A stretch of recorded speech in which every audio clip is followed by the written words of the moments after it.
Turkey ఓ దివాళా దేశం, రోజు రోజుకి పతనం అంచుకు జారిపోతుంది. కేవలం టూరిజం మీదనే బ్రతికే అధ్యక్షుడు ఎర్డోగాన్ ఓ రోగ్, ఆడో వెధవ. భారత్ అంటే నిలువెల్లా విషమే. కశ్మీర్ గురించి అయితే విషం చిమ్మాడు. ఏకంగా ఐక్యరాజ్య సమితిలో భారత్కు వ్యతిరేకంగా మాట్లాడాడు. వాడి దేశం గురించి వాడు మాట్లాడుకోవాలి, కానీ మాట్లాడ్డు. దేశాన్ని నియంతలా పాలిస్తున్న ఈ కుక్కకు మనం ఎంతో సాయం చేశాం. 2023లో భారీ భూకంపం వచ్చినప్పుడు మొదట సాయం ప్రకటించింది భారతదేశం. ఏకంగా $10 మిలియన్ పైగా విలువైన మందులు, ఆహారం పంపించాం. డాక్టర్లను కూడా ఇక్కడి నుంచే పంపించాం.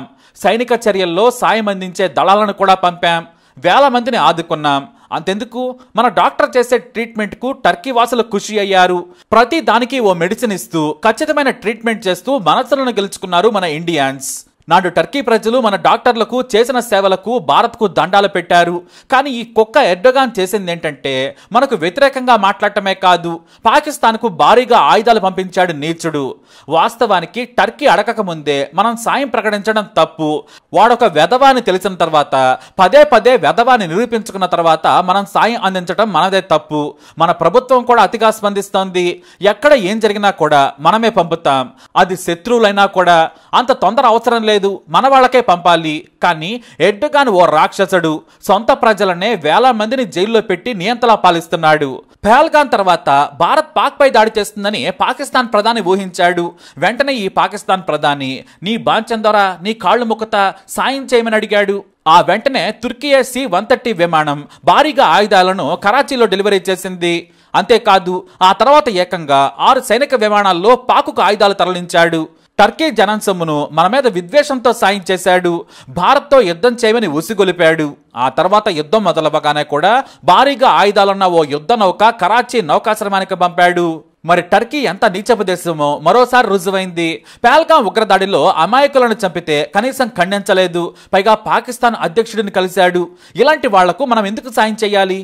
మన దేశంలో కాంగ్రెస్ అయినా బీజేపీ అయినా అతి మంచితనంతో జనం సొమ్మును యథేచ్ఛగా ఇతర దేశాలకు ఇస్తుంటుంది. మన స్నేహపూరిత దేశాలకే ఇవ్వాలి. శత్రువు ఎప్పుడూ శత్రువే. పాకిస్తాన్కు ముస్లిం దేశాల్లో టర్కీ పెద్ద సపోర్టర్. ఇటు ఆర్థికంగా, ఆయుధాల పరంగా సాయం చేస్తూ ఉంది. అయితే టర్కీ అంటే అరబ్ దేశాలన్నీ కూడా టర్కీ కోడి అని కామెడీ చేస్తున్నాయని, తుర్కీయే అని దేశం పేరు మార్చిన పెద్ద కమెడియన్ ఈ ఎర్డోగాన్. మనల్ని అంతర్జాతీయ వేదికల మీద విమర్శించిన టర్కీకి మనం సాయం చేశాం. కనీసం వాడు కృతజ్ఞత చూపలేదు. పైగా ఆయుధాలు పంపి మనతో యుద్ధం చేయిస్తున్నాడు. భారత గగనతలంలో దాడుకు తెలిసిన డ్రోన్లన్నీ టర్కీవే. వాస్తవానికి పాక్ దగ్గర డ్రోన్లే లేవు. ఈ టర్కీ పంపిన ఆయుధాలతోనే రెచ్చిపోతుంది. ఇదే విషయాన్ని భారత్ కూడా మీడియాలో తెలిపింది. తాము కూల్ చేసిన డ్రోన్ శకలాలను పరిశీలించాం. ఇవి టర్కీకి చెందిన ఆసిస్ గాడ్ సోనగర్ డ్రోన్లను తెలిపింది. అయితే టర్కీ ఏమి ఇప్పుడేం గొప్పగా లేదు.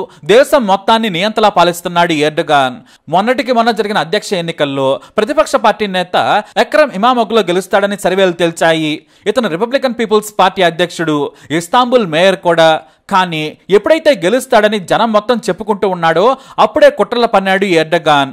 ఇతను చేస్తున్న అవినీతిని, ఇతని కుటుంబం అరాచకాలను ఎక్రమ్ ఎండగడుతున్నాడు. కానీ అధ్యక్ష ఎన్నికలకు ముందు అతనిపై అవినీతి ఆరోపణలు చేశాడు. ఆ తర్వాత యూనివర్సిటీ డిగ్రీ క్యాన్సిల్ చేసి ఎన్నికల్లో పోటీకి అనర్హుడని ప్రకటించాడు. కానీ అతనికి ఓ ప్రైవేట్ యూనివర్సిటీ నుంచి డిప్లొమా ఉంది.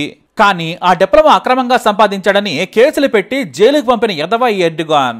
అయితే టర్కీ ఎందుకు ఇలా వ్యవహరిస్తుందంటే మొదటి నుంచి అంతే. 1970లో కూడా పాకిస్తాన్కు తోడుగా ఓ యుద్ధ నౌకను పంపింది. కానీ దాన్ని వెంటనే మన సైన్యం పేల్చేసింది. ఆ దేశ సైనికులు కూడా చనిపోయారు. మరోసారి ఈ ఏరియాల్లో కనిపిస్తే తొక్క తెస్తామని హెచ్చరించారు. అంతే, నాటి నుంచి మళ్లీ కనిపించలేదు. ఇక ముస్లిం దేశాలన్నింటికీ కూడా తానే పెద్ద అనిపించుకోవాలనేది టర్కీ కోరిక. ఎర్డోగాన్కు అదో పిచ్చి. కానీ అతన్ని చీప్ గా చూస్తాయి అరబ్ దేశాలు.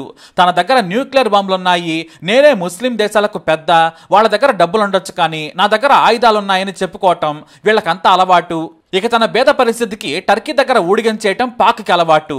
బానిసలా ఎర్డోగాన్ ముందు చేతులు కట్టుకొని పాకిస్తాన్ ప్రధానులు నిలబడతారు. దీంతో ఈ బానిస కుక్కలు నా కిందే ఉన్నారని సాయం చేయటం ఎర్డోగాన్కు అదో సరదా. మొదటి నుంచి పాక్కు మద్దతుదారు టర్కీ.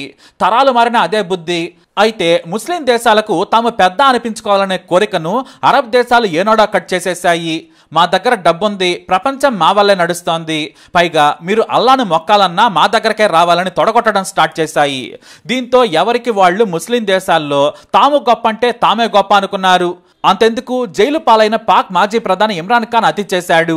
మేము కూడా అరబ్బులమే, మాది అరబ్ జాతి, తెలివైన వారం, ఎవరికి ఏం తీసిపోం, ఇస్లాం దేశాలకు పెద్దన్నను అని చెప్పుకున్నాడు.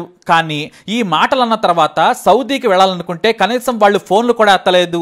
ముందు వీసాకి అప్లై చేసుకోమని చెప్పారు. వీసా ఇస్తే చెకింగ్ తర్వాత రాణిస్తాం, కానీ ప్రధానిగా ప్రోటోకాల్తో వస్తామంటే తంతామని మొహం మీద చెప్పేశారు. దీంతో సారీ చెప్పిన ఇమ్రాన్ ఆ తర్వాత బ్రతిమలాడుకొని వెళ్ళాడు. మరసలు ఎందుకు వెళ్ళాడంటే కాస్త లోన్ డబ్బులు ఇవ్వమని.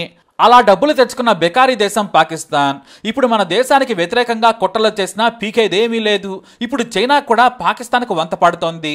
పాకిస్తాన్కు తామిచ్చే J-17తో భారత్కు చెందిన 2 యుద్ధ విమానాలు కూల్చేశామని ప్రకటించింది. ఇదే వార్తను మన శత్రు దేశాలైన అజర్బైజాన్ కూడా రాసింది. ఇక బుద్ధిలేని రాయిటర్స్ కూడా క్యారీ చేసింది. పోనీ ఆధారాలు చూపించండి, కూలిన జెట్ ఫైటర్స్ ఫోటో అయినా పెట్టమంటే పెట్టరు. ఎందుకంటే పాక్ తప్పుడు ప్రచారానికే పెద్ద బ్రాండ్ అంబాసిడర్ కాబట్టి. సైన్యంతో యుద్ధం చేయలేని పాక్ మన పౌరుల మీద దాడులు చేస్తోంది. మనం విధ్వంసం చేసిన ఫోటోలను కూడా చూపించుకోలేని పిరికి దేశం పాకిస్తాన్. ఈసారి పాకిస్తాన్కు మూడినట్టే. కానీ ఇప్పటికే అమెరికా ఒత్తిడితో కాళ్లబేరానికి వచ్చినట్లు వార్తలు వస్తున్నాయి.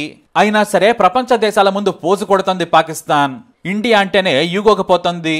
మనం గాని కన్నెర్ర చేస్తే పాకిస్తాన్కి ఏం జరుగుతుందో పిక్చర్ క్లియర్గా తెలుసు. కనీసం ఇండియాపైకి దీపావళి బాంబులన్నా వేయకపోతే ఆ దేశంలో జనాలు వాళ్ళని తన్ని తరిమేస్తారు. అందుకే ఈ బిల్డప్ అంతా. మరి మన సాయం పొంది పాకిస్తాన్ లాంటి దేశాలకు సపోర్ట్ చేస్తున్న టర్కీ దేశాలను ఏమనాలి? మీ అభిప్రాయాన్ని కమెంట్ ద్వారా తెలియజేయండి. ఈ వీడియోపై అప్డేట్స్ కోసం మా ఛానల్ ఫాలో అవ్వండి. అలాగే తప్పకుండా సబ్స్క్రైబ్ చేసుకోండి.